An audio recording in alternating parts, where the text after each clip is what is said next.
First at 5, Congress has just over 2 days to pass key spending bills to avoid a government shutdown. So far, the Republican-controlled House has not passed any funding bills. Speaker Kevin McCarthy is now negotiating with Senate Republicans and Democrats on a stopgap measure to keep the government open.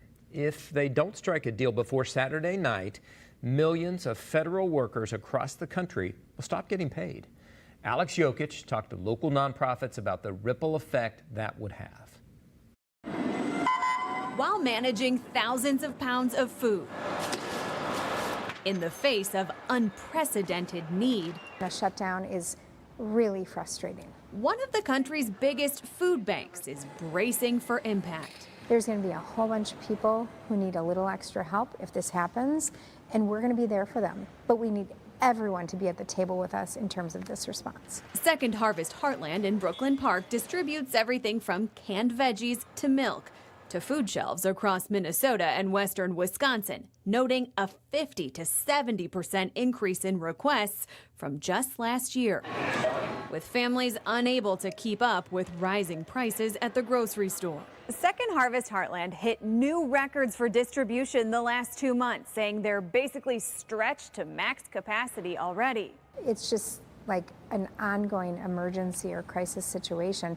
You add the shutdown into that, and it's just too much. If the government shuts down Sunday, Minnesota's 17,000 federal workers would stop getting paid.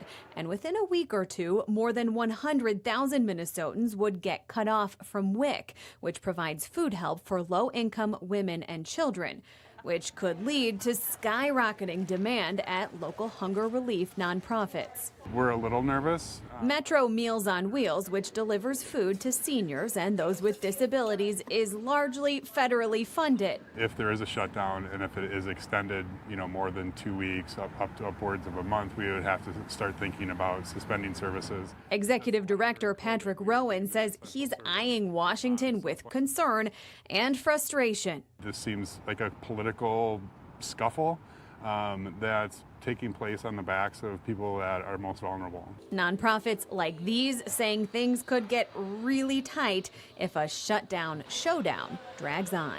In Brooklyn Park, Alex Jokic, 5 Eyewitness News.